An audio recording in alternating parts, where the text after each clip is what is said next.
నమస్తే అండి. ఈ ఎపిసోడ్‌లో మనం ఫండమెంటల్ రైట్స్ అనే టాపిక్ ఇండియన్ పాలిటీలో కంటిన్యూ చేస్తున్నాము. నేను ఆల్రెడీ ఫండమెంటల్ రైట్స్‌కి సంబంధించి ఒక 4 క్లాసెస్ చెప్పున్నాను. దాని కంటిన్యూటీ ఈ క్లాస్. అయితే లాస్ట్ క్లాస్‌లో నేను ఆర్టికల్ 22 గురించి డిస్కస్ చేశాను. ఈ క్లాస్‌లో మనం రైట్స్ అగెయిన్స్ట్ ఎక్స్‌ప్లాయిటేషన్ గురించి డిస్కస్ చేయబోతున్నాం. ఈ రైట్స్ అగెయిన్స్ట్ ఎక్స్‌ప్లాయిటేషన్ అన్నది ఒక హక్కు కాదండి, అదొక సేఫ్ గార్డ్.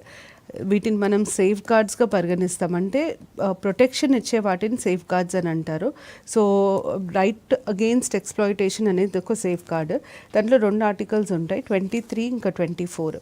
23 ఏమంటుందంటే ఇట్ కంప్లీట్లీ ప్రొహిబిట్స్, ఒక కంప్లీట్ ప్రొహిబిషన్ ఉంటుంది. ప్రొహిబిట్స్ 2 రకాలు, ఒకటేమో హ్యూమన్ ట్రాఫికింగ్, ఇంకొకటి బాండెడ్ లేబర్ ఇంక్లూడింగ్ బేగార్. ఈ పదాలు ఏవైతే రాజ్యాంగంలో పొందపరుచున్నాయో అవి గుర్తుంచుకోవడం చాలా ఇంపార్టెంట్. బేగార్, బాండెడ్ లేబర్, ఈ రెండింటిని సంపూర్ణంగా బహిష్కరించడం జరుగుతుంది. రాజ్యాంగం హ్యూమన్ ట్రాఫికింగ్ని, బాండెడ్ లేబర్ని బహిష్కరించడం జరుగుతుంది. అయితే ఇప్పుడు మనకి ఇంపార్టెంట్ ఏంటంటే హ్యూమన్ ట్రాఫికింగ్ అంటే ఏంటి, బాండెడ్ లేబర్ అంటే ఏంటి, వాటి అర్థము కాన్స్టిట్యూషన్లో రాసి ఉండదు. రాజ్యాంగం మనకి హ్యూమన్ ట్రాఫికింగ్ అంటే ఏంటి, బాండెడ్ లేబర్ అంటే ఏంటో చెప్పదు. రాజ్యాంగం ఏమంటుందంటే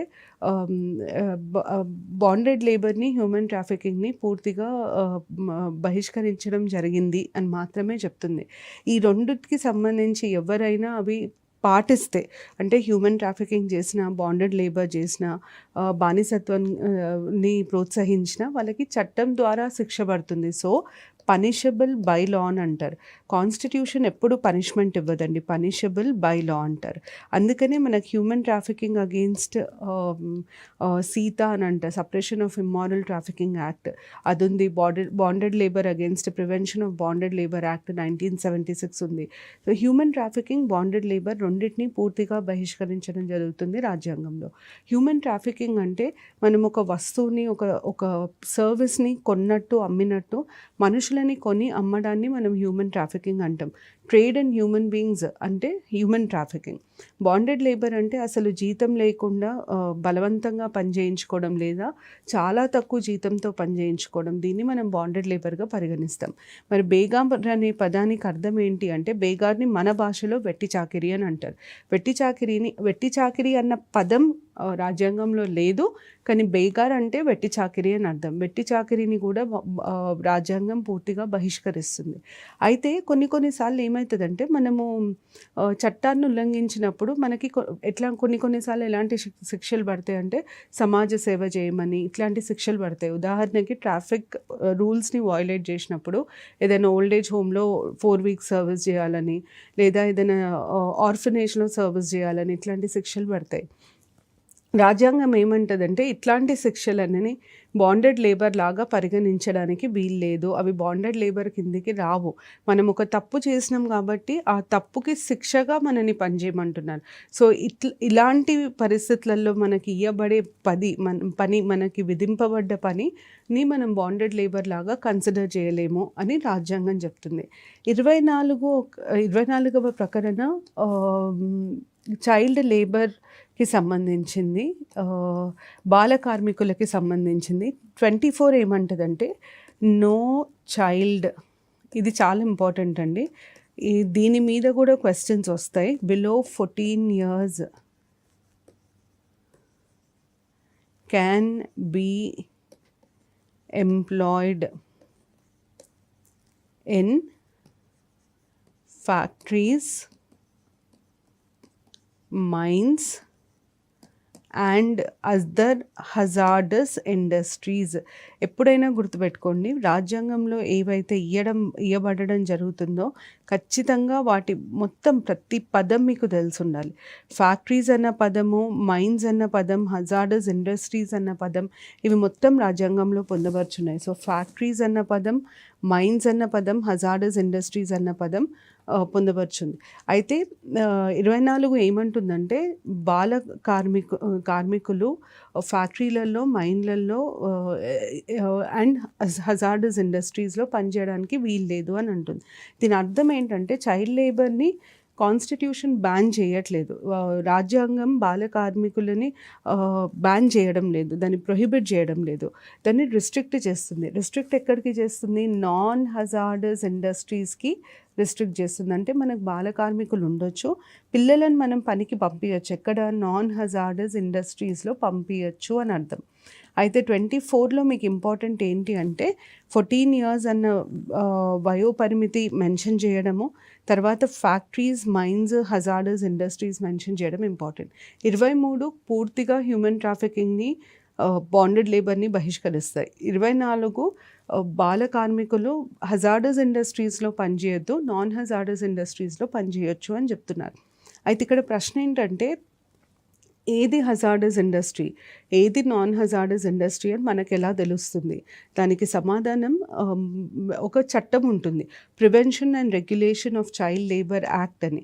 ఈ చైల్డ్ లేబర్ యాక్ట్ కింద హజార్డస్ ఇండస్ట్రీ అంటే ఏంటి, నాన్ హజార్డస్ ఇండస్ట్రీ అంటే ఏంటి, పిల్లల్ని ఎక్కడ పనిచేయనియొచ్చు, పిల్లలు ఎక్కడ పనిచేయకూడదు, ఒకవేళ బహిష్కరింపబడ్డ ఆఫీసెస్లో పిల్లలని కార్మికుల్లాగా పెట్టుకుంటే అప్పుడు ఇచ్చే పనిష్మెంట్ ఏంటిది, ఒకవేళ మేము పిల్లలని పని చేయొచ్చు, ఇక్కడ పని చేయొచ్చు, నాన్ హజార్డస్ ఇండస్ట్రీస్లో పని చేయొచ్చు, పని చేసినప్పుడు ఆ పిల్లలకి ఎట్లాంటి వసతులు కల్పించాలి, ఎట్లాంటి కండిషన్స్ ఆఫ్ సర్వీస్ ఉండాలి, ఇవన్నిటిని కూడా ఒక లా కింద ఇవ్వడం జరుగుతుంది. దాన్నే child labour regulation and prohibition act అని అంటారు. మీకు ఈ లా చాలా చాలా ఇంపార్టెంట్, ఎందుకంటే మీకు గ్రూప్ 1 ప్రిలిమ్స్లో కానీ జనరల్ స్టడీస్లో కానీ ఒక టాపిక్ ఉంటుంది, రైట్స్ బేస్డ్ ఇష్యూస్. ఈ రైట్స్ బేస్డ్ ఇష్యూస్ అన్న టాపిక్ కింద రీసెంట్గా వచ్చిన సోషియో ఎకనామిక్ లెజిస్లేషన్స్, దాంట్లో తీసుకొచ్చిన మార్పులు చాలా చాలా ముఖ్యం. ఈ child labour regulation and prohibition యాక్ట్ని 2016 సంవత్సరంలో సవరించడం జరిగింది. ఈ సవరణ ప్రకారం 14 ఏళ్ల లోపు పిల్లలు రెండే రెండు ప్లేసెస్లలో పనిచేయచ్చు. ఒకటేమో ఫ్యామిలీ బిజినెస్, ఇంకొకటేమో audio visual entertainment industry. Family business అంటే తాతల కాలం నుండి చేస్తున్న పనిలో పిల్లలు పనిచేయచ్చు. ఎందుకు తాతల కాలం నుండి చేస్తున్న పనిలో పిల్లలు పనిచేయచ్చు అంటే మన దగ్గర చాలా మటుకు ట్రెడిషనల్ హ్యాండ్లూమ్స్, చేనేత కార్మికులు ఎవరైతే ఉంటారో ఇవన్నీ చిన్నప్పటి నుండి నేర్పడం జరుగుతుంది. సో ఆ ట్రెడిషనల్ హ్యాండ్లూమ్స్, హ్యాండీక్రాఫ్ట్స్ని బతికించాలి అంటే పిల్లలని చాలా చిన్న వయసు నుండి దాంట్లో ట్రైన్ చేయడం జరుగుతుంది. అందుకనే దాంట్లో అలౌ చేస్తారు. ఇంకొక ప్లేస్ ఎక్కడైతే అలౌ చేస్తారో అది audio visual entertainment industry. Audio visual entertainment ఇండస్ట్రీలో స్పోర్ట్స్ వస్తాయి, పర్ఫార్మింగ్ ఆర్ట్స్ అంటే డాన్స్, మ్యూజిక్, టీవీ సీరియళ్ళు, సినిమాలు ఇవన్నీ వస్తాయన్నమాట. అయితే ఈ రెండిట్లోనే పిల్లలు పనిచేయచ్చు, అది కూడా ఒక కండిషన్ కింద పనిచేయచ్చు. కండిషన్ ఏంటి అంటే వాళ్ళ చదువు ఎక్కడ డిస్టర్బ్ కాకుండా, అంటే చదువు మీద ఎలాంటి కాంప్రమైజ్ కాకుండా పిల్లలని ఈ 2 ప్లేసెస్లలో మాత్రం పనిచేయనియచ్చు అని కొత్త సవరణ చెప్తుంది. ఇట్లాంటి డీటెయిల్స్ మీకు ఎగ్జామ్కి చాలా ఇంపార్టెంట్, కరెంట్ అప్డేట్స్ కిందకి కూడా వస్తాయి, జనరల్గా కూడా వీటి మీద క్వశ్చన్స్ అడిగే ఛాన్సెస్ ఉంటాయి. సో మనం ఇప్పుడు 23, 24 రెండు చూసాము. 23 ప్రొహిబిట్స్ బేగార్ హ్యూమన్ ట్రాఫికింగ్, 24 అయితే చైల్డ్ లేబర్కి సంబంధించింది. మీరు గుర్తుపెట్టుకోవాల్సిన అంశం ఏంటంటే రాజ్యాంగం చైల్డ్ లేబర్ అంటే ఏంటో చెప్పదు, బేగార్ అంటే ఏంటో చెప్పదు, బాండెడ్ లేబర్ అంటే ఏంటో చెప్పదు, హ్యూమన్ ట్రాఫికింగ్ అంటే ఏంటో చెప్పదు. ఇవేవి మనకు రాజ్యాంగంలో ఇచ్చలేదు. అయితే చైల్డ్ లేబర్ని జనరల్గా ఎట్లా అర్థం చేసుకుంటామంటే ఇన్కమ్ జనరేటింగ్ యాక్టివిటీ, అంటే డబ్బులు సంపాదించే పని పిల్లలు చేసినప్పుడు దాన్ని వారిని బాల కార్మికులుగా గుర్తింపబడుతుంది. So any income generating activity or economic activity, when a child is involved in any income generating activity or economic activity is considered to be a child labour. ఇది 24కి సంబంధించింది. ఇప్పుడు ఇవి 23, 24 అయిన తర్వాత మనకి ఇంకా నెక్స్ట్ ఇంపార్టెంట్ వచ్చేసి ఫ్రీడమ్ ఆఫ్ రిలీజియన్. ఈ ఫ్రీడమ్ ఆఫ్ రిలీజియన్ కింద మనకి 25 నుండి 28 వరకు ఆర్టికల్స్ ఉంటాయి. 25 మనకి దేనికి సంబంధించిన, ముందు నేను మీకు మొత్తం స్ట్రక్చర్ ఇస్తాను. 25 కింద 4 రకాల హక్కులు ఉంటాయి. ఒకటేమో రైట్ టు కన్సైన్స్ అని అంటాం, మనస్సాక్షి, ఆత్మసాక్షి అంటాం చూడండి అది. తర్వాత ప్రొఫెస్, ప్రాక్టీస్, ప్రాపగేట్ రిలీజియన్ అంటాం. ప్రొఫెస్, ప్రాక్టీస్, ప్రాపగేట్ రిలీజియన్, ఇవి 3, ఈ 4 ఇక్కడ ఉంటాయి. Propagate religion. తర్వాత 26 కింద right to establish religious institutions. Religious denomination అన్న పదం వాడడం జరుగుతుంది. ఈ రిలీజియస్ డినామినేషన్కి సంబంధించిన హక్కులని 26లో చెప్పడం జరుగుతుంది. 27 మనకేం చెప్తుందంటే no tax on religious affairs. Taxes గురించి చెప్తుంది. ఇది మన చరిత్రకి సంబంధించిన ఆర్టికల్ ఇది. No taxes on religious activity అని అంటుంది. 28 ఏమంటుందంటే it deals with religious instructions in schools. స్కూల్స్లో రిలీజియన్ గురించి చెప్పచ్చా చెప్పకూడదా, మత బోధలు స్కూల్లో జరగచ్చా జరగకూడదా అన్నది 28. ఈ 4 ఆర్టికల్స్లో బేస్ ఆర్టికల్, అన్నిటికంటే ముఖ్యమైన ఆర్టికల్ 25. ఇది ముఖ్యమైనది. ఈ 3 ఆర్టికల్స్ ఆర్టికల్ 25లో ఇవ్వబడ్డ హక్కులని ఇంకా బలపరుస్తాయి అన్నమాట. ఎట్లా బలపరుస్తాయి, అసలు 25కి 26కి 27కి 28కి ఉన్న సంబంధం ఏంటి నేను ఇప్పుడు ఎక్స్ప్లెయిన్ చేస్తాను.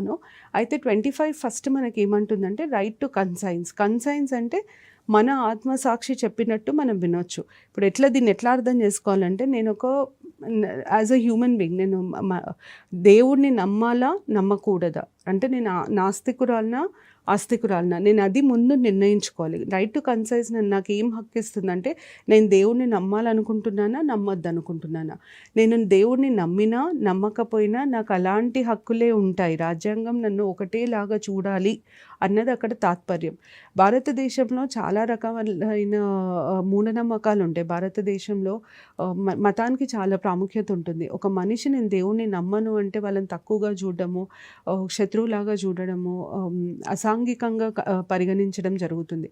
అట్లాంటివి జరగకూడదని ఒక వ్యక్తి దేవుణ్ణి నమ్మినా నమ్మకపోయినా రాజ్యాంగపరంగా వచ్చే హక్కులలో మార్పులు ఉండవు అని చెప్పడానికి right to conscience. So I have the freedom to choose my religion. నాకు అసలు నేను ఫస్ట్ దేవుణ్ణి నమ్ముదాం అనుకుంటున్నానా లేదా, ఒకవేళ నేను దేవుణ్ణి నమ్మాలనుకుంటే ఏ దేవుణ్ణి నమ్మాలనుకుంటున్నా, ఎట్లా కొలుచుకోవాలనుకుంటున్నా, అంటే how do I want to worship God, ఇవన్నీ నేను డిసైడ్ చేసుకోవచ్చు, నేను నిర్ణయించుకోవచ్చు, ఈ విషయాల మీద నేను నిర్ణయించుకోవచ్చు అని నాకు రైట్ టు కన్సైన్స్ చెప్తుంది. ఒక్కసారి నేను దేవుణ్ణి నమ్ముతాను, ఈ దేవుణ్ణి నమ్ముతాను లేదా ఈ మతాన్ని నమ్ముతాను అన్న ఒక అవగాహన వచ్చిన తర్వాత, ఒక నిర్ణయానికి వచ్చిన తర్వాత, నేను ఇతరులకి నా మతానికి సంబంధించిన నమ్మకాల గురించి చెప్పినప్పుడు దాన్ని ప్రొఫెషన్ అంటాం. అంటే నేను ఈ దేవుణ్ణి నమ్ముతాను అని చెప్తే దాన్ని ప్రొఫెషన్ అంటారు. నాకు బయటికి మతం మీద నాకున్న నమ్మకాలని బయటికి వ్యక్తపరచడాన్ని మనం రైట్ టు ప్రొఫెషన్ అంటాం. మరి రైట్ టు ప్రాక్టీస్ అంటే ఏంటి, మనము మతానికి సంబంధించిన కొన్ని సాంప్రదాయాలు పద్ధతులు మనం పాటిస్తాం. ఆ సాంప్రదాయాలు పద్ధతులు పాటించవచ్చు అని చెప్పేది రైట్ టు ప్రాక్టీస్. ఉదాహరణకి ఇప్పుడు కుంకుమ పెట్టుకుంటాం చేతికి, లేదా చేతికి ఒక తాడు కట్టుకోవడం. ఒక కార్ని చూస్తే ఆ కారు హిందువులదా క్రిస్టియన్లదా ముస్లింలదా ఎవరైనా చెప్పేయచ్చు. ఎందుకంటే మతానికి సంబంధించిన ఏదో ఒక సింబలో ఏదో ఒక తాడు ఏదో ఒకటి కట్టుంటుంది కార్కి. సో అది రైట్ టు ప్రాక్టీస్ కిందికి వస్తుంది. మరి రైట్ టు ప్రాపగేట్ అంటే ఏంటి, నేను ఎప్పుడైతే నా మతం గురించి, నా మతం మీద నాకున్న నమ్మకం గురించి వేరే వాళ్ళకి చెప్పడమే కాకుండా వాళ్ళని ఇన్ఫ్లుయెన్స్ చేయడానికి ట్రై చేస్తా, అంటే వాళ్ళని ప్రభావితం చేయడానికి ప్రయత్నిస్తే దాన్ని ప్రాపగేట్ అంటారు.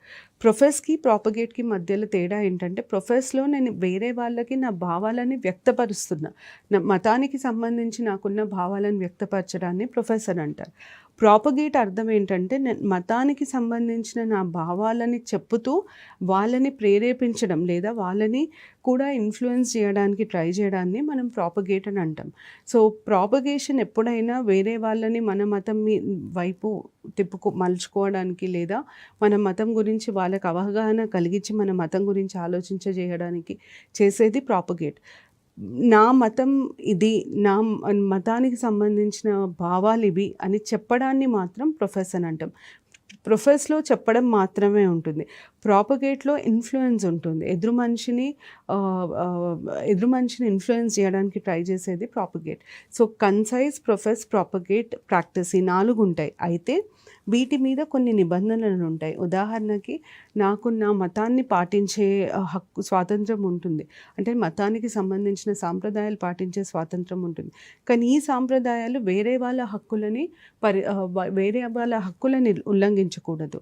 సో అదర్ ఫండమెంటల్ రైట్స్ ఒక రిస్ట్రిక్షన్, హెల్త్ ఒక రిస్ట్రిక్షన్, డీసెన్సీ మొరాలిటీ ఒక రిస్ట్రిక్షన్, ఇట్లా కొన్ని రిస్ట్రిక్షన్స్, కొన్ని నిబంధనలు ఉంటాయి 25 మీద. ఉదాహరణకి మన దగ్గర జోగిని వ్యవస్థ ఉంటుంది. జోగిని వ్యవస్థ మతం పేరు మీద జరిగే ఒక సాంప్రదాయం. ఈ మతం పేరు మీద జరిగే సాంప్రదాయాన్ని మనం ఒక సోషల్ ఈవెల్ లాగా ఖండిస్తాం. అంటే ఒక దురాచారం లాగా ఖండిస్తాం. ఈ దురాచారాన్ని నాకు మతానికి సంబంధించిన సాంప్రదాయాలు పాటించే హక్కు ఉంది కాబట్టి నేను జోగిని వ్యవస్థను కూడా పాటిస్తాను అంటే కుదరదు. ఎందుకంటే జోగిని వ్యవస్థ ఇంకొక మనిషి హక్కులని ఉల్లంఘిస్తుంది కాబట్టి అది చెల్లదు అని రాజ్యాంగం చెప్పడానికి వీటి మీద కొన్ని నిబంధనలు ఏర్పాటు చేయడం జరిగింది. సో నేను ఇంతకుముందు చెప్పినట్టు మొరాలిటీ, డీసెన్సీ, పబ్లిక్ ఆర్డర్, దాని తర్వాత హెల్త్, అదర్ ఫండమెంటల్ రైట్స్, ఇవన్నీ వీటి మీద ఉన్న రిస్ట్రిక్షన్స్. అయితే ఇందులో ఇంకొక పాయింట్ ఏముంటుందంటే 25లో ఒకవేళ అవసరం పడితే హిందూ మతానికి సంబంధించి లేదా హిందూ మత స్థలాలకి సంబంధించి ఎలాంటి సోషల్, సెక్యులర్, ఎకనామిక్ డెసిషన్ కూడా గవర్నమెంట్ తీసుకోవచ్చు అని అంటారు. దీన్ని నేను మీకు సింపుల్ టర్మ్స్లో ఎక్స్ప్లెయిన్ చేయాలంటే మీరు వినుంటారు ఎండోమెంట్స్ డిపార్ట్మెంట్ అని ఉంటుంది. ఎండోమెంట్స్ డిపార్ట్మెంట్ ఎందుకు ఫామ్ అవుతుంది అంటే హిందూ మతానికి సంబంధించిన గుడి మాన్యాలు ఇవన్నిటినీ ఎండోమెంట్స్ కింద పెట్టి వాటిని ఏ రకంగానూ అన్టచబిలిటీకి కానీ ఇంకా దేనికన్నా కానీ వాడకుండా చేయడానికి ఇవన్నీ తీసుకొచ్చారు. సో ఇది ఏ ప్రకరణ కింద అంటే ఏ ఆర్టికల్ కింద దీన్ని అలవ్ చేస్తాము అంటే ఆర్టికల్ 25. ఎందుకు ఇట్లాంటి రిస్ట్రిక్షన్ పెట్టారు అంటే అన్టచబిలిటీ లాంటివి నిర్మూలించడానికి ఇట్లాంటి రిస్ట్రిక్షన్స్ పెట్టడం జరిగింది. అయితే 26 ఏమంటుందంటే religious denomination, every religious denomination in India. Religious denomination అంటే ఏంటి అన్న దాని మీద రాజ్యాంగం ఏమీ చెప్పదు. ఇది రిలీజియస్ డినామినేషన్ అన్న పదం ఉంది కానీ దాని అర్థం ఏంటిది అన్నది రాజ్యాంగం చెప్పదు. సో ఇదేమంటుందంటే every religious denomination has the right to establish religious institutions అని అంటుంది. అంటే మతానికి సంబంధించిన సంస్థలు ఏర్పాటు చేయడానికి వాళ్ళకి హక్కు ఉంటుంది. అలాగే ఈ రిలీజియస్ ఇన్స్టిట్యూషన్స్ ద్వారా వాళ్ళు మతాన్ని ప్రమోట్ చేయొచ్చు, రిలీజియన్ని ప్రమోట్ చేయొచ్చు, లేదా ఏదైనా చారిటబుల్ వర్క్ని చేయొచ్చు ఫర్ రిలీజియన్ ఆర్ చారిటీ. దాని తర్వాత ఏమంటారంటే ఈ రిలీజియస్ డినామినేషన్ ఈ ఇన్స్టిట్యూట్ని మతం పరంగా అంటే రిలీజియన్ పరంగా రెగ్యులేట్ చేయొచ్చు. Can regulate in matters of religion, religious మ్యాటర్స్లో రెగ్యులేట్ చేయడానికి వీలుంటుంది. రెగ్యులేషన్ పాసిబుల్ అవుతుంది. ఇది సెకండ్ది. లాస్ట్ది ఏమంటుందంటే religious denomination will have the right to buy, ఇది చాలా చాలా ముఖ్యమండి, మూవబుల్ అండ్ ఇమ్మూవబుల్ ప్రాపర్టీ. వాళ్ళకి రైట్ టు ప్రాపర్టీ ఉంటుందన్నమాట. రైట్ టు ప్రాపర్టీ ఉంటుంది. రైట్ టు ప్రాపర్టీ అన్నది సామాన్యులకు అంటే సిటిజన్స్ ఆఫ్ దిస్ కంట్రీ వాళ్ళకి రైట్ టు ప్రాపర్టీ ఒక ప్రాథమిక హక్కు కాదు. కానీ రిలీజియస్ డినామినేషన్కి రైట్ టు ప్రాపర్టీ ఒక ప్రాథమిక హక్కు. అయితే రిలీజియస్ డినామినేషన్ అంటే ఏమొస్తుంది అన్నది ముందు మనం తెలుసుకోవాలి. రిలీజియస్ డినామినేషన్ అన్న పదము ఒక కాన్స్టిట్యూషన్లో మాత్రం డిఫైన్ అయ్యలేదు. డినామినేషన్ అంటే ఒక గుంపు, మతానికి సంబంధించిన ఒక గుంపుని మనం రిలీజియస్ డినామినేషన్ అంటాం. మరి ఆ గుంపు ఇది రిలీజియస్ డినామినేషన్ అని మనకు ఎట్లా తెలుస్తుంది అన్న ప్రశ్నకు వస్తే సుప్రీంకోర్టు ఒక కేసులో, ఈ కేసు నేమ్ చాలా ఇంపార్టెంట్, షిరూర్ మట్ కేసు అని అంటారు. ఈ షిరూర్ మట్ కేసులో సుప్రీంకోర్టు ఏం చెప్పింది అంటే రిలీజియస్ డినామినేషన్ అర్థం మనం ఎట్లా చేసుకోవాలి. ఏదైనా ఒక గ్రూప్ ఆఫ్ పీపుల్, ఒక మతానికి సంబంధించిన ఒక గ్రూప్ ఉంటే ఆ గ్రూప్కి ఒక నేమ్ ఉండాలి. అంటే ఆ నేమ్ ఒక ఐడెంటిటీ లాగా ఉండాలి. ఇప్పుడు ఆ పేరు చెప్పగానే మనం గుర్తుపట్టగలగాలి. అది భిన్నంగా ఉండాలి. So different name, different religious practices ఇప్పుడు మామూలుగా మనం ఆ మతంలో పాటించే సాంప్రదాయాలు కాకుండా వాళ్ళు ఇంకా వేరే సాంప్రదాయాలు కూడా పాటిస్తుండాలి. మూడోది ఏంటంటే సెల్ఫ్ ఫైనాన్స్డ్, వాళ్ళు ఆర్థికంగా ఇంకొకరి మీద ఆధారపడి ఉండకూడదు. ఇలా ఉన్న గ్రూప్స్ అన్నిటినీ రిలీజియస్ డినామినేషన్ లాగా పడుతుంది అని చెప్పి సుప్రీంకోర్టు చెప్పడం జరిగింది. నేను మీకు ఒక 2-3 ఉదాహరణలు ఇస్తాను దీనికి. ఫస్ట్ ఉదాహరణ వచ్చేసి రామకృష్ణ మఠ్. రామకృష్ణ మిషన్ ఏదైతే ఉందో ఆ రామకృష్ణ మఠ్ ఫామ్ అయింది.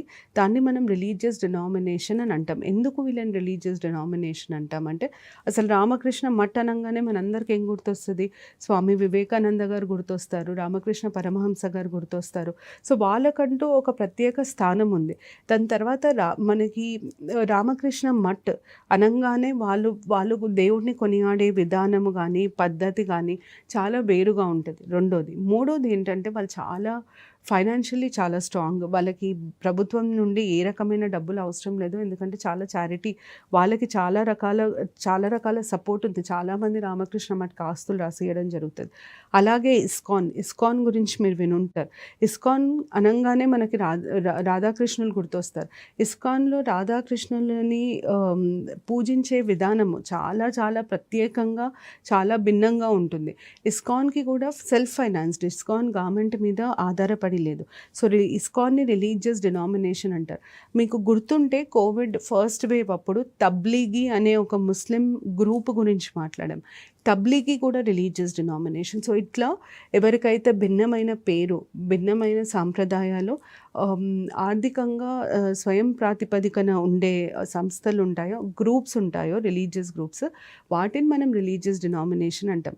అది మేజర్ రిలీజియన్ కావచ్చు, మైనర్ రిలీజియన్ కావచ్చు. అంటే అది హిందువులలో కావచ్చు, ముస్లింలలో కావచ్చు, క్రిస్టియన్లలో కావచ్చు, ఎందులోనన్నా అయి ఉండొచ్చు. కానీ వాళ్ళకంటూ ఒక భిన్నమైన స్థానం ఉండాలి. అట్లాంటి వాటిని మనం రిలీజియస్ డినామినేషన్ అంటాం. ఈ రిలీజియస్ డినామినేషన్కి సంస్థలను స్థాపించే హక్కు. ఈ సంస్థల ద్వారా వాళ్ళు ఏం చేస్తారు? వారు ఈ సంస్థల ద్వారా వాళ్ళ మతం గురించి ప్రచారం చేస్తారు, లేదా ఏదన్నా చారిటీ, ఏదన్నా పని, సోషల్ వర్క్ అన్నా చేస్తారు. చాలామందికి తెలిసి ఉంటుంది రామకృష్ణ మఠ్ ఉట్టి మత ప్రచారం అంటే స్వామి వివేకానంద గారి సిద్ధాంతాలు, రామకృష్ణ పరమహంస గారి సిద్ధాంతాలు మీద ప్రచారం చేయడం ఒకటే చేయదు. రామకృష్ణ మఠ్ చాలా చారిటబుల్ వర్క్ చేస్తుంది. 5 రూపాయలకే హాస్పిటల్ నడుపుతుంది. చాలామంది ఇందిరాపార్క్ సైడ్ ఉన్న వాళ్ళకైతే ఐడియా ఉంటుంది. ఆర్కే మఠ్లో రోజు పొద్దున డాక్టర్స్ 5 రూపాయలు ఫీజు తీసుకొని చూస్తారు. పెద్ద పెద్ద డాక్టర్స్ వచ్చి చూస్తారు అక్కడికి. రామకృష్ణ మిషన్లో వాలంటరీగా పనిచేసే వాళ్ళు, వాలంటీర్స్గా పనిచేసే వాళ్ళని ఈ స్లమ్స్కి అక్కడికి పంపించి పిల్లలకి చిన్న చిన్న విషయాలు చెప్పడము, శుభ్రంగా ఉండడం మీద అవగాహన కల్పించడం, ఇట్లాంటివన్నీ చేస్తారు. సో అవన్నీ చారిటీ కిందికి వస్తుంది. ఈ ఇస్కాన్ తక్కువ పైసలకి భోజనం పథకంలో ఇస్కాన్ది చాలా పెద్ద రోల్ ఉంది. అట్లా వాళ్ళు చారిటీ, రిలీజియన్ రెండింటినీ ప్రమోట్ చేస్తారు.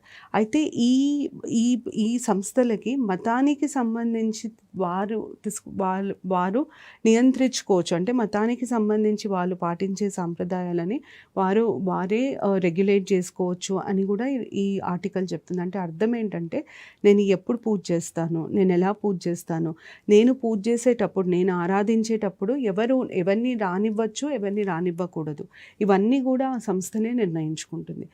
అన్నిటికంటే ముఖ్యం ఏంటంటే, ఈ సంస్థలకి రైట్ టు ప్రాపర్టీ ఉంటుంది. అంటే వాళ్ళు ఎలాంటి ప్రాపర్టీ, మూవబుల్ అన్నా ఇమ్మూవబుల్ ప్రాపర్టీనైనా వాళ్ళు సేకరించవచ్చు. They can acquire movable or immovable property. అయితే ఇక్కడ ఒక చిన్న కండిషన్ మీద వస్తుంది. మూవబుల్ ఇమ్మూవబుల్ ప్రాపర్టీ అన్నప్పుడు కండిషన్ ఏంటంటే, in accordance with the law అని అంటాం. అంటే మీరు ఈ ప్రాపర్టీ ఏదైతే ఉందో దాన్ని మీరు చట్టపరమైన పనులకి మాత్రమే వాడవచ్చు. చట్ట వ్యతిరేకమైన పనులకి వాడితే మీ ఆ ప్రాపర్టీని తీసుకోవడం జరుగుతుంది, జప్తు చేయడం జరుగుతుంది అన్నది రాజ్యాంగం చెప్తుంది. ఉదాహరణకు మనకు దీనికి కూడా ఉదాహరణలు ఉన్నాయి. డేరా సచ్చా సౌదా మీరు వినుంటారు, పంజాబ్లో జరిగింది డేరా సచ్చా సౌదా లేదా అసారాం బాపు. వాళ్ళ ప్రాపర్టీస్ని ఇల్లీగల్ యాక్టివిటీస్కి వాడితే ఆటోమేటిక్గా గవర్నమెంట్ ఆ ప్రాపర్టీస్ని తీసేసుకుంటుంది.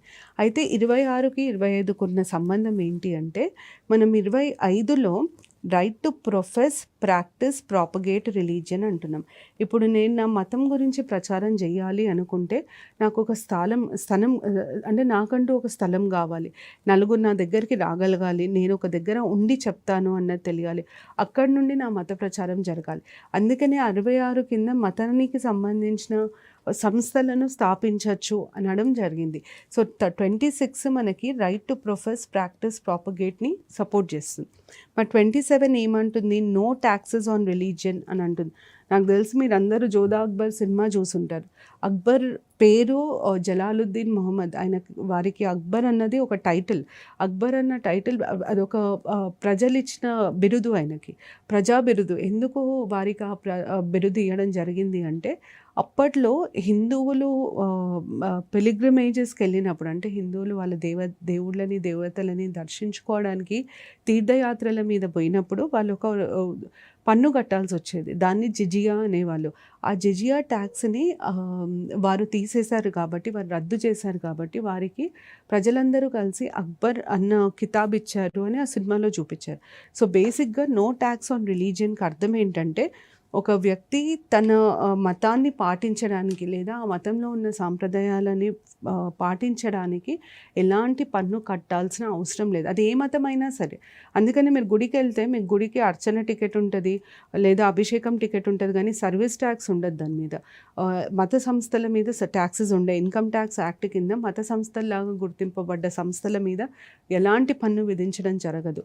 అది నో ట్యాక్సెస్ ఆన్ రిలీజియన్. అయితే ఇక్కడ ఇంకొక విషయం ఏంటంటే, ఇప్పుడు ప్రభుత్వము ప్రతి పండగకి చాలా ఏర్పాట్లు చేస్తుంది, చాలా డబ్బు ఖర్చు పెడుతుంది. బతుకమ్మ పండగకి బతుకమ్మ చీరలను ఇస్తారు, క్రిస్మస్కి కేక్స్ డిస్ట్రిబ్యూట్ చేయడము, రంజాన్ అప్పుడు ఇఫ్తార్లు ఇవ్వడము, మస్జిద్లకు డబ్బులు ఇవ్వడము, ఇవన్నీ చేస్తుంది ప్రభుత్వం. ఈ డబ్బులన్నీ, ఈ పైసలన్నీ ఎక్కడికి వెళ్ళి వస్తున్నాయి? ప్రభుత్వ ఎక్స్చెక్కర్, అంటే గవర్నమెంట్ ఎక్స్చెక్కర్ నుండే వస్తున్నాయి. అయితే ఈ డబ్బులు ప్రభుత్వానికి మనం కట్టే పన్నుల ద్వారా వస్తుంది. అయితే ఈ ఆర్టికల్ ఏమంటుందంటే, ప్రజల దగ్గర నుండి పన్నుల రూపంలో తీసుకున్న పైసలని అన్ని మత ప్రచారాలకి వాడొచ్చు, ఒక మత ప్రచారానికి మాత్రమే వాడకూడదు, అన్ని మతాలను సమంగా ప్రచారం చేయొచ్చు అన్నది దాని తాత్పర్యం అన్నమాట. తర్వాత 28 ఏమంటుందంటే, దీనికి వెళ్ళే ముందు నో ట్యాక్స్ ఆన్ రిలీజియన్ కూడా చాలా చాలా ముఖ్యం. ఇది కూడా ప్రొఫెస్, ప్రాక్టీస్ అండ్ ప్రాపగేట్కి సంబంధించింది. ఉదాహరణకి ఇప్పుడు నేను ఒక మత సాంప్రదాయాన్ని పాటించాలి, కానీ ఈ మత సాంప్రదాయాన్ని పాటించాలంటే నేను పన్ను కట్టాలి అన్న రూల్ ఉందనుకోండి, ఎంతమంది ఆ మత సాంప్రదాయాన్ని పాటించరు. ఎందుకు మనం మన మత సాంప్రదాయాలను పాటించాలి? ఎందుకు ముస్లింలు నమాజ్ రెగ్యులర్గా పిల్లలతో చేయిస్తారు? ఎందుకు మనం మన హిందువులు పిల్లలని చర్చ్కి లేదా పిల్లలని టెంపుల్కి లేదా క్రిస్టియన్స్ చర్చ్కి తీసుకెళ్తారు అంటే, ఒక మతం బతకాలి అంటే, మనుగడలో ఉండాలి అంటే దానికి సంబంధించిన సత్సాంప్రదాయాలని పాటించడం చాలా మంచిది. అందుకనే మనం చేస్తాం. ఇప్పుడు మన ముందు తరాలు చేశారు, మన తల్లిదండ్రులు, వారి తల్లిదండ్రులు చేశారు, మనం చేస్తున్నాం. రేపు మనల్ని చూసి మన పిల్లలు ఆ సాంప్రదాయాలను పాటిస్తారు. సాంప్రదాయాలు ముందుకెళ్తేనే ఆ మతం బతుకుతుంది, మతానికి మనుగడ ఉంటుంది. అందుకనే ఈ ప్రాథమిక హక్కు కల్పించడం జరిగింది.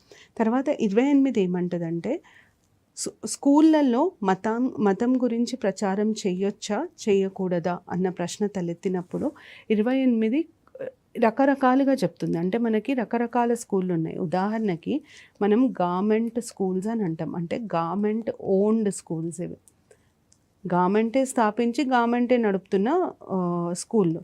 తర్వాత మనకి గవర్నమెంట్ ఎయిడెడ్ అంటాం, ఎయిడెడ్, అన్ఎయిడెడ్, గవర్నమెంట్ చే డబ్బులు ఇవ్వబడ్డ సంస్థలు, లేదా గవర్నమెంట్ అడ్మినిస్ట్రేడ్. ఇప్పుడు ఉదాహరణకి ఉస్మానియా యూనివర్సిటీ ఉంది.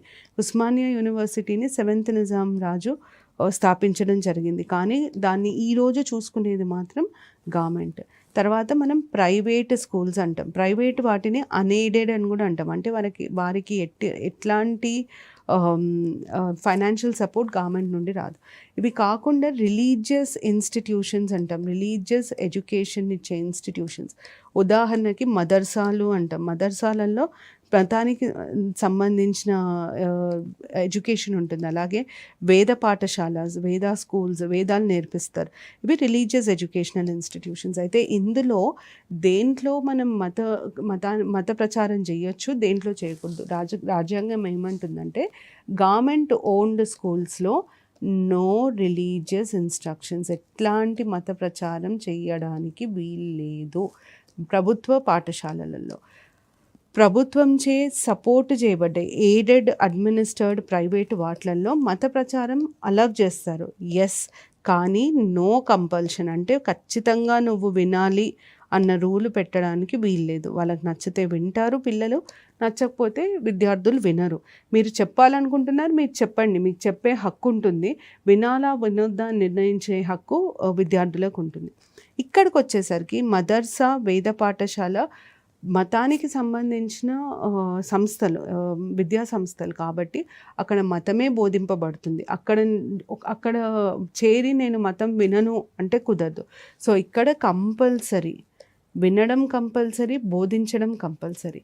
ఇది 28 చెప్తుంది. ఇది ఎందుకు ముఖ్యం అంటే, నేను మీకు రైట్ టు కన్సైన్స్ చెప్పినప్పుడు, రైట్ టు కన్సైన్స్లో నేను మతాన్ని పాటించాలా వద్దా, నేను దేవుణ్ణి నమ్మాలా వద్దా అన్నది ప్రతి మనిషి తను నిర్ణయించుకునే హక్కు ఉంటుంది అని అలాగే ఒక మతానికి సంబంధించి ఏదైనా ఇన్స్ట్రక్షన్స్ లేదా ఏదైనా ప్రవచనం జరిగినప్పుడు వినాలా వద్దా అన్న హక్కు ఆ వ్యక్తికి, ఆ విద్యార్థికి ఉంటుంది.